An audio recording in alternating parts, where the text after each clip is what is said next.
Hi friends, welcome to my channel. ఇవాళ recipe 500 subscriber అయ్యారండి. అది మీ వల్లనే, అందుకే మీకోసం ఈ స్వీట్ రెసిపీ అండి. చాలా బాగుంటుంది. అమ్మమ్మ నాయనమ్మ కాలంలో చేసే రెసిపీ అండి ఇది తప్పకుండా ఈ వీడియో చూడండి, లాస్ట్ వరకు చూడండి. ముందుగా అయితే ఒక పెద్ద సొరకాయ తీసుకొని తొక్కంతా తీసేసి నీటుగా కడిగి ఇలా తురిమి ఒక బౌల్లో వేసి పెట్టుకున్నానండి. తర్వాత స్టవ్ వెలిగించి కుక్కర్ పెట్టి అందులోకి ఈ తురుముకున్న సొరకాయ మొత్తం వేసుకోవాలండి. వేసుకొని నీళ్ళు అయితే చూసి వేసుకోవాలి ఇందులోకి మనము, ఎందుకంటే సొరకాయలో నీళ్ళు ఊరుతాయండి. అందుకే చూసి నీళ్ళు ఒక చిన్న గ్లాస్ మీద నీళ్ళు పోసుకొని 4-5 విజిల్స్ అయితే రానిచ్చాను నేను. నా కుక్కర్కు 4-5 విజిల్స్ వస్తే ఈ సొరకాయ అనేది ఉడికిపోతుంది. మీ కుక్కర్ని బట్టి మీరు విజిల్స్ అయితే పెట్టుకోండి. ఒక్కొక్క కుక్కర్కి ఒక్కొక్కలాగా తొందరగా ఉడుకుతాయి, ఒక్కొక్క కుక్కర్లో తొందరగా ఉడకవండి. అందుకే చూసి విజిల్స్ పెట్టుకోండి మీరు. ఇలా నీళ్ళు పోసుకొని మూత పెట్టేసి విజిల్స్ రానివ్వండి. 4-5 విజిల్స్ వచ్చిన తర్వాత పక్కన పెట్టి చల్లారనివ్వండి.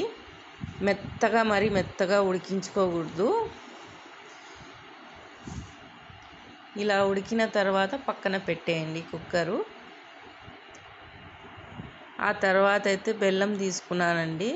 1/2 కిలో బెల్లం ఉంటుందండి ఇది. బెల్లం తీసుకొని ఇలా తురుముకొని ఒక గిన్నెలో వేసుకోవాలి. వేసుకొని కొన్ని నీళ్ళు పోసుకోండి,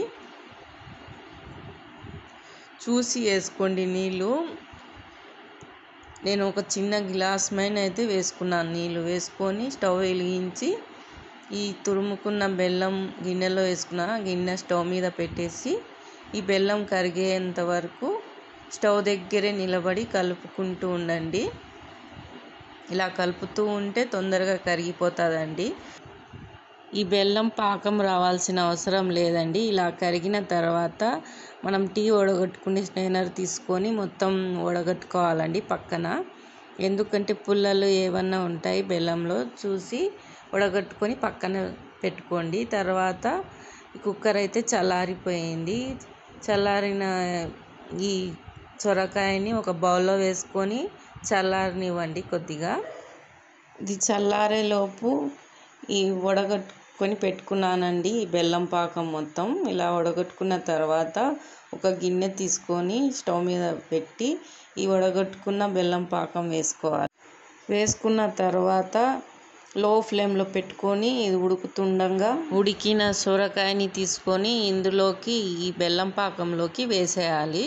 పాకం అయితే అవసరం లేదండి, గుర్తుపెట్టుకోండి. ఈ సొరకాయని ఇలా చల్లారి ఈ పాకంలో వేస్తే పొడి పొడిలాడుతూ చాలా బాగుంటుందండి స్వీట్. మొత్తం ఒకసారి బాగా కలుపుకోవాలండి.